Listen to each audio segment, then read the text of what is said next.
संघर्षों के साए में असली आजादी पलती है, इतिहास उधर मुड़ जाता है जिस ओर जवानी चलती है। नमस्कार, मैं पवन शर्मा आप सभी का स्वागत करता हूं खबरें अब तक में। खबरें अब तक में आज बात होगी खरगे के राहुल गांधी से की बगावत की, सदन में कांग्रेस नेता के पास से मिली नोटों की गड्डी की और संबल और बांग्लादेश को लेकर सीएम योगी के दिए गए बड़े बयान की। इन सभी मुद्दों पर चर्चा करेंगे विस्तार से, लेकिन इससे पहले आइए नजर डाल लेते हैं इस समय की हेडलाइंस पर। ग्रेटर नोएडा में किसान नेता रूपेश वर्मा और विकास प्रधान को पुलिस ने किया गिरफ्तार। रोहिणी के सेक्टर 25 में पीवीसी पाइप के गोदाम में लगी आग, दमकल की गाड़ियां पहुंची। भाजपा को झटका, पूर्व विधायक सुरेंद्र पाल सिंह बिट्टू आप में हुए शामिल। शनिवार से शुरू होगा महाराष्ट्र विधानमंडल का विशेष सत्र, प्रोटेम स्पीकर ने ली शपथ।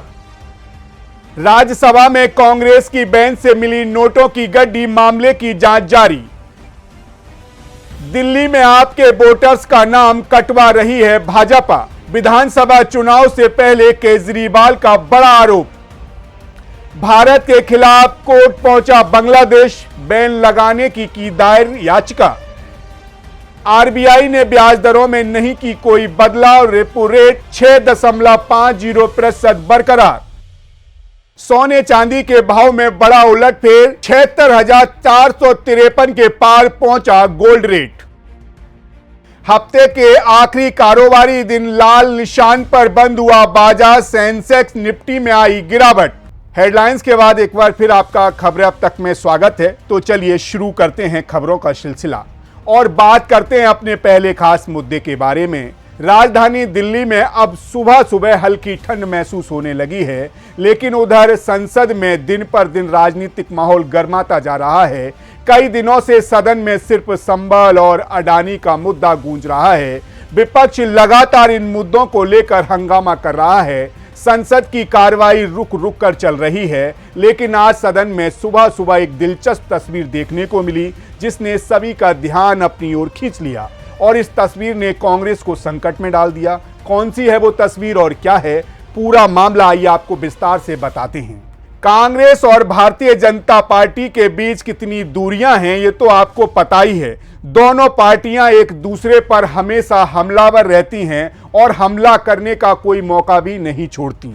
राहुल गांधी को अक्सर मोदी और उनकी सरकार की नीतियों का विरोध होते और करते देखा जा सकता है। उनके साथ साथ कांग्रेस के अध्यक्ष मल्लिकार्जुन खड़गे को भी अक्सर पीएम मोदी पर निशाना साधते हुए देखा गया है। लेकिन राजधानी दिल्ली में आज सुबह राजनीतिक गलियारों से एक तस्वीर सामने आई, जिसने सभी को हैरान कर दिया।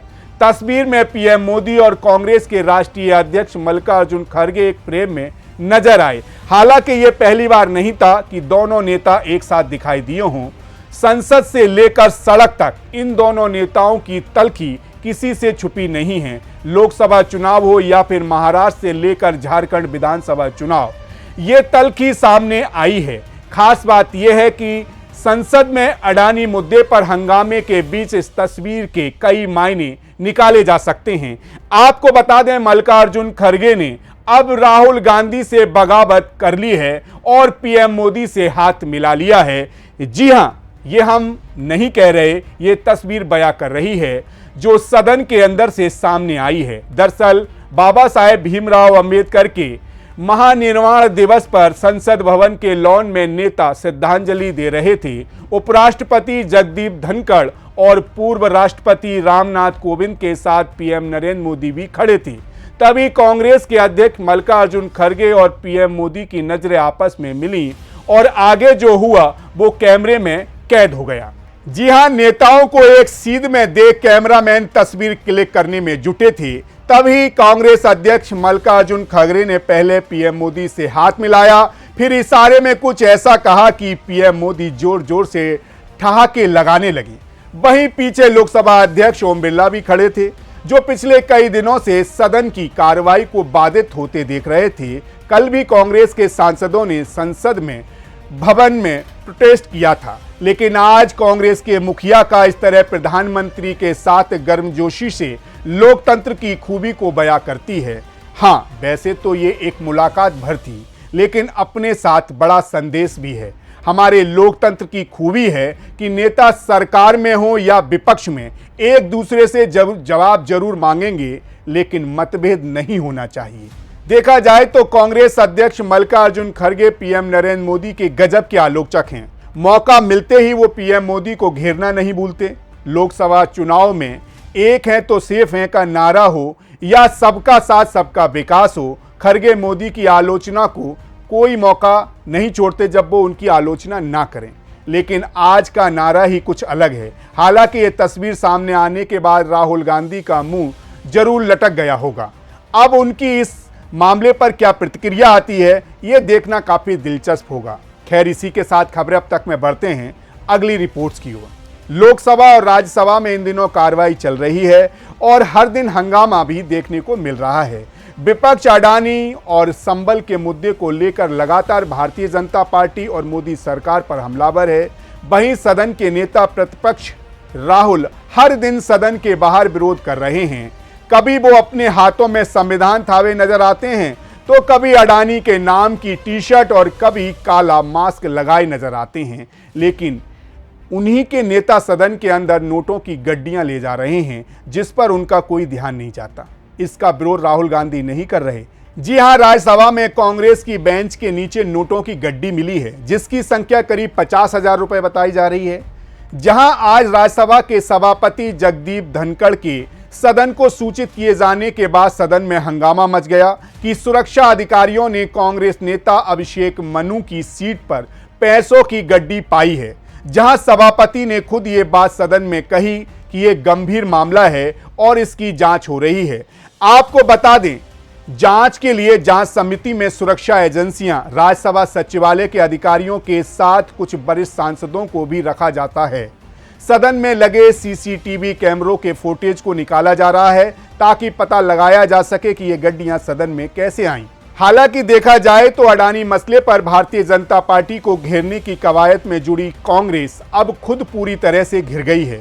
बीजेपी ने जबरदस्त हमला बोला है और जांच की मांग उठाई है। उधर नेता प्रतिपक्ष राहुल गांधी और प्रियंका गांधी के नेतृत्व में कांग्रेस नेता संसद के बाहर सड़कों पर मार्च निकाल रहे हैं। विपक्षी नेता हाथों में संविधान की कॉपी लहरा रहे हैं और मुंह पर काला मास्क लगा रखा है। कांग्रेस संसद में लगातार अडानी मसले पर मोदी सरकार को घेराबंदी करने की कोशिश कर रही है। ऐसे में मेरा सवाल है कि राहुल गांधी इस मुद्दे पर क्या बोलेंगे। उनके नेता की सीट के पास नोटों की गड्डी मिली है, तो क्या अब राहुल गांधी उन पर कार्रवाई की मांग करेंगे? नहीं करेंगे, क्योंकि राहुल गांधी का सिर्फ भारतीय जनता पार्टी पर उंगली उठानी आती है, सिर्फ अडानी के नाम की माला जपनी आती है। राहुल गांधी के पास कोई और मुद्दा नहीं बचा है। वही रोज घिसा पिटा एक मुद्दा लेकर सदन पहुंच जाते हैं। लेकिन हम राहुल गांधी को बताना चाहेंगे कि उन्हीं की सरकार में सदन के अंदर नोटों की गड्डी मिली थी। जी हां, 1993 में नरसिम्हा राव की सरकार केंद्र की सत्ता में थी, लेकिन सरकार के पास पूर्ण बहुमत नहीं था। तब सदन में पैसे बांटने की वजह से कांग्रेस की सरकार बच पाई थी। सरकार बचाने के लिए एक एक सांसद को 40 लाख रुपए दिए गए थे। कहा जाता है कि कैश कांड की ये पूरी स्क्रिप्ट बूटा सिंह ने लिखी थी, जो कांग्रेस में कद्दावर मंत्री थी। बाद में यह मामला सुप्रीम कोर्ट तक गया, लेकिन केस में सभी आरोपी बरी हो गए। इसीलिए राहुल गांधी को भारतीय जनता पार्टी पर निशाना साधने से पहले अपनी पार्टी को और अपने भ्रष्ट नेताओं को देखना चाहिए। कांग्रेस सरकार में भ्रष्टाचार घोटालों की कमी नहीं थी। अगर राहुल गांधी इतने ही निष्पक्ष और जनता की भलाई चाहते हैं, तो उन्हें अपनी पार्टी के भी काले कारनामे जनता के सामने लाने चाहिए। जनता को उन्हें बताना चाहिए कि कांग्रेस की सरकार में पैसों के दम पर कैसे सरकार बनाई जाती थी, विधायकों और सांसदों को खरीदा जाता था। क्या राहुल गांधी इन सवालों का जवाब निष्पक्षता से दे पाएंगे? खैर, इसी के साथ खबरें अब तक में रुक कर लेते हैं अगली खबर की ओर। संबल और बांग्लादेश के हालात लगभग एक जैसे ही हैं। इसी को लेकर उत्तर प्रदेश के मुख्यमंत्री योगी आदित्यनाथ ने कहा है कि अयोध्या, संबल और बांग्लादेश की घटनाओं की प्रकृति में कोई अंतर नहीं है। जिस तरह मुगल शासक बाबर के दरबारी ने अयोध्या में राम मंदिर को तोड़कर उस पर बाबरी मस्जिद बनवाई थी, संबल में हिंदू मंदिर को तोड़कर शाही मस्जिद बनवाई गई, वहीं आज बांग्लादेश में हो रहा है और अयोध्या, संभल और बांग्लादेश की घटनाओं का डीएनए एक ही है। सुनिए क्या कुछ कहा सीएम योगी ने। दुश्मन बगल के देश में किस प्रकार का कृत्य कर रहे हैं, याद रखना। किसी को अगर गलतफहमी हो, 500 वर्ष पहले बाबर के एक सिपह सालार ने जो काम अयोध्या में किया था, जो काम संभल में किया था, और जो काम आज बांग्लादेश के अंदर हो रहा है, तीनों की प्रकृति, तीनों का डीएनए एक जैसा है। गलतफहमी में मत रहना।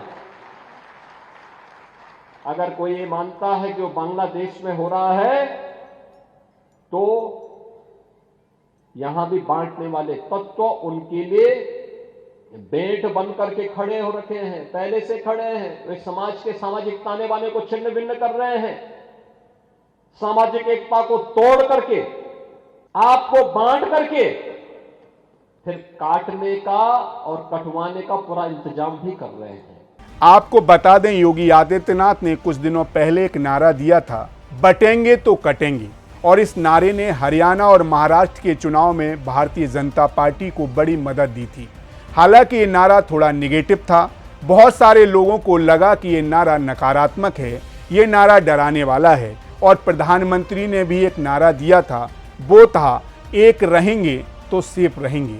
और ये जो नारा है, एक रहेंगे तो सेफ रहेंगे, ये चल गया और इसने बीजेपी को महाराष्ट्र में जबरदस्त सफलता दिलाई। अब योगी आदित्यनाथ एक नया मुद्दा लेकर आए हैं, या कह लीजिए कि अपने नारे का पार्ट 2 लेकर आए हैं, जिसमें वो कह रहे हैं कि अयोध्या, संभल और बांग्लादेश की घटनाओं में कोई अंतर नहीं है। हो सकता है कि योगी आदित्यनाथ ने ये बयान हिंदुत्व की राजनीति के लिए दिया हो, लेकिन इस बयान में एक सच्चाई भी है।